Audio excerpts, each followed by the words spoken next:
Hello everyone, Shastri Swami Dharmaprasad Dasji college ઉનામાં આપનું સ્વાગત છે। આજે આપણે SYBA sem 3 main English paper number 7 ભણવાના છે, જેમાં જોવાના છે discuss the epic as a long narrative poem. લાંબી વર્ણનાત્મક કવિતા તરીકે મહાકાવ્યની ચર્ચા કરવાની છે। જોઈએ તો the word EPIC is derived from the ancient Greek adjective apex।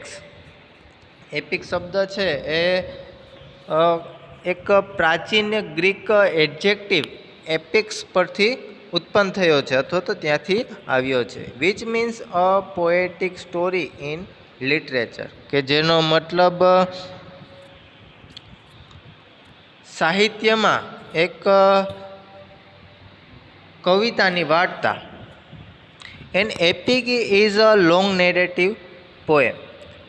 જે મહાકાવ્ય છે એ લાંબુ વર્ણનાત્મક કવિતા છે, which is usually related to heroic deeds of a person of a unusual coverage, કે જે સામાન્ય રીતે કોઈ બહાદુરીના કાર્યો, કોઈ વ્યક્તિ છે એના બહાદુરીના કાર્યો, કોઈ અસામાન્ય હિંમત એન્ડ અનપેરેલ્ડેડ બ્રેવરી, અથવા તો કોઈ અજોડ કોઈ બહાદુરીના કાર્યો છે એમાં રજૂ કરવામાં આવે છે।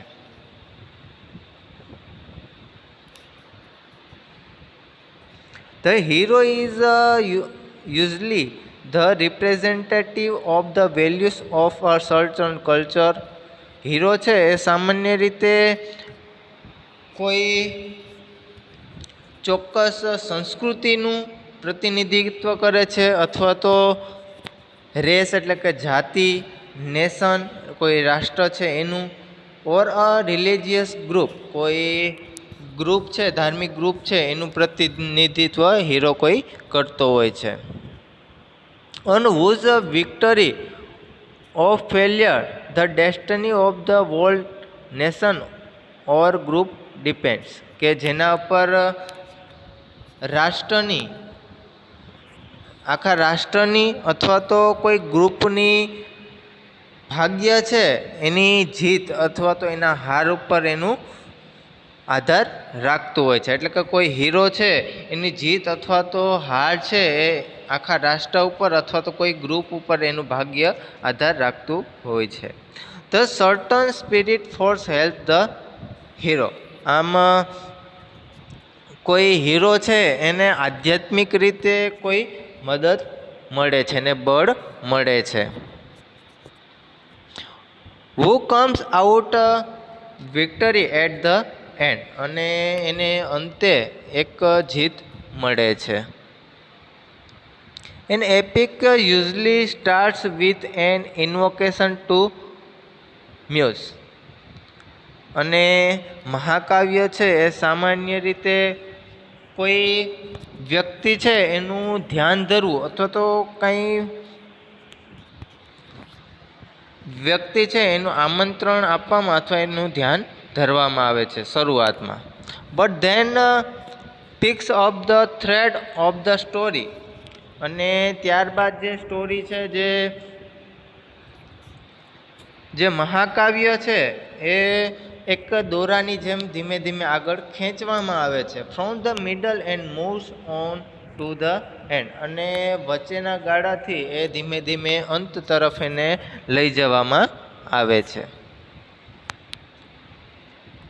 The main function of epic was to elevate, એટલે કે જે મુખ્ય કાર્ય છે મહાકાવ્ય છે એનું મુખ્ય કાર્ય છે એ ઊંચે ચડાવવાનું છે। The status of the hero, કોઈ હીરો છે એમાં જે કાર્ય કરે છે એનું જે સ્થિતિ છે એને ઊંચી ચડાવવાનું છે। Among the audience to inspire them, એટલે કે જે ઓડિયન્સ છે જે એને પ્રેરણા મેળવવામાં છે, એની વચ્ચેથી કોઈ પ્રકારની પ્રેરણા મેળવવા માટે જે હીરો છે એનું સ્થાન ઊંચું લઈ જવામાં આવે છે। Them to be ready to perform heroic actions, અને જે હીરો છે એને કોઈ પરાક્રમી અથવા તો બહાદુરીપૂર્ણ કાર્ય કરવા માટે એને તૈયાર કરવામાં આવે છે. Epic often most of its themes, એટલે કે મહાકાવ્ય છે એની મુખ્ય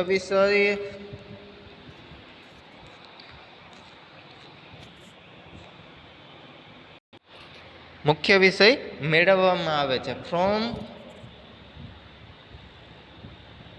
the expert perform by legendary characters, એટલે કે કોઈ સાહસના જે પૌરાણિક જે પ્રસિદ્ધ થયેલા હોય એવા કાર્યોમાંથી, એન્ડ ધેર ઇલ્યુસ્ટ્રિયસ એન્સેસ્ટર્સ, એટલે કે કોઈ પ્રસિદ્ધ પૂર્વજો છે, પહેલાંના લોકો છે, એમાંથી એ પાત્રો લેવામાં આવે છે, એમાંથી એ વિષયો મુખ્ય એમાં લેવામાં આવે છે. That is why these exploits became example for others to follow. અને એના કારણે જે સાહસ કર્યું છે એના કારણે બીજા લોકોને એને અનુસરવાનું, એની જેમ કરવા માટેની એક સારી પ્રેરણા મળશે, એક ઉદાહરણ તરીકે બનશે. ઇટ ઇઝ થ્રુ એપિક્સ, એટલે કે મહાકાવ્ય દ્વારા મોડલ્સ ઓફ આઈડિયા હિરોઇક, જે બહાદુરીના વિચારોની પદ્ધતિથી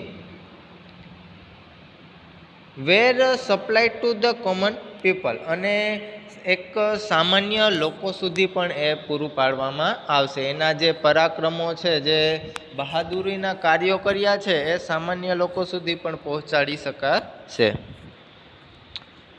મોરેવર, તદુપરાંત epics also were collection of historical events, તેમ છતાં પણ મહાકાવ્ય છે એનું સંગ્રહ છે એ ઐતિહાસિક ઘટનાઓ, not recorded in common history books, કે જે સામાન્ય બુકોમાં જે એને રેકોર્ડ, એટલે કે એમાં મૂકવામાં આવેલ ન હોય એવી સામાન્ય બુકોમાં. The reason that they are read today to be enjoyed, અને એનું કારણ એ છે કે એ લોકો આજે પણ એ વાંચી શકે અને એને મજા માણી શકે. And be inform regarding the past, અને એને લગતી જે કંઈ પણ જાણકારી છે, એ ભૂતકાળની જે કંઈ પણ લગતી જાણકારી છે એ એને મેળવી શકે એના દ્વારા. Homer's Iliad and Odyssey are the best epic in English literature. અંગ્રેજી સાહિત્યના મહાકાવ્યમાં હોમર્સ ઇલિયાડ અને ઓડેસેઈ એ સારામાં સારા મહાકાવ્યની ગણનામાં આવે છે. Professor Tillyard considered epic as a choric in nature. જે પ્રોફેસર ટિલિયાર્ડ છે એ કુદરતી રીતે જે મહાકાવ્ય છે એને કુદરતી રીતે સમૂહ ગીત તરીકે ઓળખાવે છે, એને માને છે. It means EPIC poetry is in a sense public poetry. એનો મતલબ એમ કે મહાકાવ્ય જે કવિતા તરીકે છે એ માણસોનો જે તર્ક છે, એ માણસના તર્ક આધારિત કવિતા છે. જનરલી નેશનલિસ્ટિક ઓર ટ્રાઇબલ, કે સામાન્ય રીતે તે એક રાષ્ટ્રવાદી અથવા તો ટ્રાઇબલ, એટલે કે આદિજાતિ, કોઈ જાતિ પર આધારિત હોય છે. The poet is not only writing to express his own thoughts and feelings. કવિતા છે એ ખાલી કોઈ વિચારો કે લાગણીઓ રજૂ કરવા માટે લખવામાં આવતી નથી, but thoughts and feeling of some large group or community. પણ તે કોઈ મોટું ગ્રુપ અથવા તો કોઈ સમુદાય, કોઈ ક્ષેત્ર, જે કોઈ કોમ છે એને રજૂ કરવા માટે પણ કોઈ વિચારો અને લાગણી એમાં રજૂ કરવામાં આવે છે. For example, Milton's Paradise Lost. મિલ્ટનનું પેરેડાઇઝ લોસ્ટ છે એ એક મહાકાવ્ય, એક કવિતા, મહાકાવ્ય એક કવિતા છે જે રજૂ કરવામાં આવી છે. The epic as a narrative poetry contains few outstanding characteristic as given below. એક મહાકાવ્ય તરીકે એક વર્ણનાત્મક કવિતા એના લક્ષણો છે એ નીચે મુજબ રજૂ કરવામાં આવ્યા છે. થોડાક લક્ષણો એક મહાકાવ્ય તરીકાના છે એ નીચે મુજબ છે. The poet does not begin his story from the beginning. કવિતા છે એ કવિતાની શરૂઆત એ શરૂઆતથી થતી નથી, but plunge somewhere in the middle. પણ એની શરૂઆત છે એ એક કૂદકો મારીને, એટલે કે વચ્ચેનો જે ભાગ છે ત્યાંથી એને શરૂઆત કરવામાં આવે છે. And the earlier part of the story is told in due course. અને એનો જે શરૂઆતનો જે ભાગ છે એને વાર્તામાં એક અભ્યાસક્રમમાં, એટલે કે ધીમે ધીમે એ ભાગ એમાં કહેવામાં આવે છે. The poet begin the EPIC with an invocation. જે કવિ છે એ મહાકાવ્ય છે એને આમંત્રણ આપે છે. કેના માટે? તો કે ધ્યાન ધરવા માટે આમંત્રણ આપે છે. To inspire him for his great task. તેનું જે કાર્ય છે, મહાન કાર્ય છે, એને પ્રેરણા પૂરી પાડવા માટે. Milton invokes the heavenly muse in the very beginning of his epic Paradise Lost. Paradise Lost એટલે કે સ્વર્ગ ગુમાવવું. તો જે મિલ્ટન નામના લેખક છે એ પેરેડાઇઝ લોસ્ટમાં જે સ્વર્ગ છે શરૂઆતમાં છે એ સ્વર્ગ છે એને એના ઉપર ધ્યાન દોરવામાં આવે છે. એટલે કે પેરેડાઇઝ લોસ્ટ છે એ શરૂઆતમાં છે સ્વર્ગ ઉપર ધ્યાન દોરવામાં આવે છે.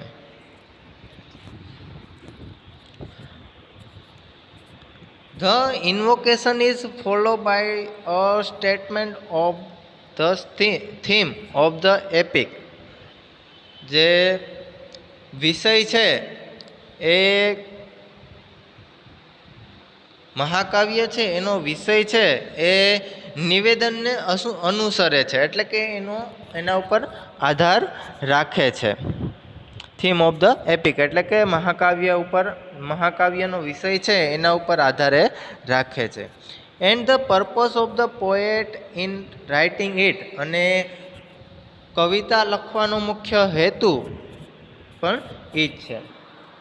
Thus the Milton tells us that. અને એના કારણે મિલ્ટન જે લેખક છે એ આપણે કહે છે કે his theme is the fall of man. એટલે કે માણસનું પતન જે એનો વિષય છે એ. And his purpose is to justify the ways of God to main.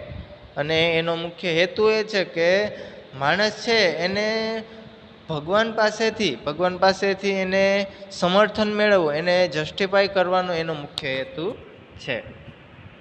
There is a journey to the underworld. આ એક પ્રેતલોકની એક મુસાફરી છે જેમાં undertaken to seek the help of some supernatural agency. જેમાં અલૌકિક સંસ્થાની મદદથી એ હાથમાં લેવામાં આવે છે. કોઈ સંસ્થા દ્વારા જે પ્રેતલોકની જે કંઈ પણ બાબતો છે એને સંશોધન કરવામાં આવે છે એની મદદથી. It is a long narrative poem. એક લાંબી અને એક વર્ણનાત્મક એક કવિતા છે. Generally divided into 12 books. અને સામાન્ય રીતે 12 અલગ અલગ બુકમાં એ વિભાજિત કરવામાં આવી છે. It deals with the military એક્સપ્લોઇટ્સ.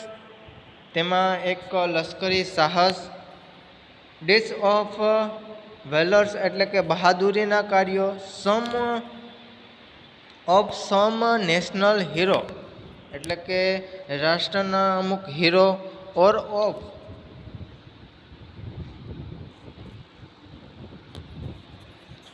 Sum person of national, અને રાષ્ટ્રના અમુક વ્યક્તિઓ, ઇવન ઇન્ટરનેશનલ ઇમ્પોર્ટન્સ, અને આંતરરાષ્ટ્રીય મહત્ત્વ પણ એમાં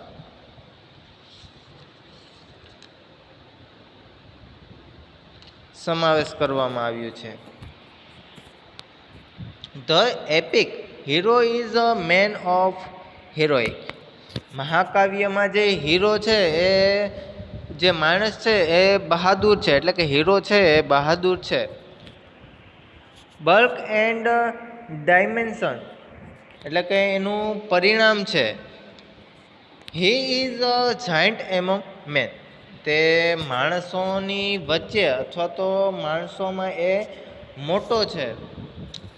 and has extraordinary physical power, અને તેનામાં એક અસાધારણ શારીરિક શક્તિ છે. Because the epic is called a heroic poem, અને એના કારણે જ આ મહાકાવ્યને હિરોઇક પોએમ એટલે કે બહાદુરીની કવિતા કહેવામાં આવે છે. એક્ઝામ્પલ, જે કવિતા હતી એનું એક્ઝામ્પલ જોઈએ તો હોમર્સ ઇલિયાડ, જે હોમર્સની ઇલિયાડ છે એમાં એ રજૂ કરવામાં આવ્યું હતું. It is marked by high seriousness, તેમાં એક ગંભીરતા, ઊંચી ગંભીરતા રજૂ કરવામાં આવી છે. Because the poet of epic always wish to do a great work, કારણ કે કવિ છે એને મહાકાવ્યમાં એક મહાન કાર્ય કરવાની ઈચ્છા હતી, હંમેશા એમાં મહાન કાર્ય કરવાની ઈચ્છા હતી. For the betterment of the humanity on the world, અને દુનિયામાં માણસોની માનવતાને સારી બનાવવાની એને ઈચ્છા હતી, એમાં સુધારો કરવાની એની ઈચ્છા હતી.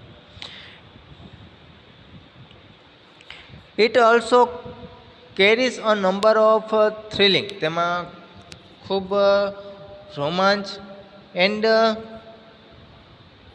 સેન્સેશનલ એપિસોડ્સ, એટલે કે સનસનીખેજવાળી ઘટનાઓ, એન્ડ ડિગ્રેશન્સ આર ઓલ્સો ઇન્ટ્રોડ્યુસ્ડ, અને એમાં કોઈ પ્રકારની આવડત પણ એમાં રજૂ કરવામાં આવી છે, એમાં પરિચિત કરવામાં આવી છે. It has a well mark unity and form, તેમાં એક સારી એકતાનું સ્વરૂપ રજૂ કરવામાં આવ્યું છે. It is an organic whole, તે પૂરી રીતે એક કાર્બનિક છે. The supernatural plays an important part, એક અલૌકિક નાટક છે એ મુખ્ય ભાગ ભજવે છે. And frequently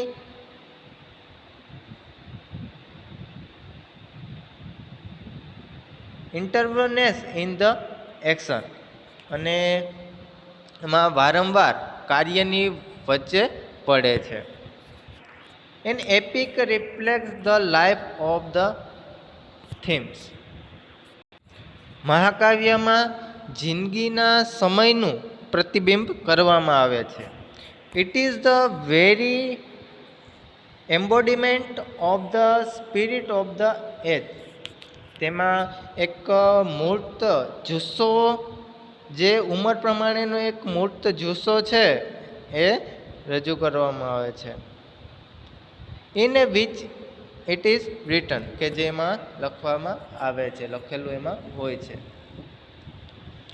the purpose of the epic is a moral, મહાકાવ્યનું જે હેતુ છે એ નૈતિક છે.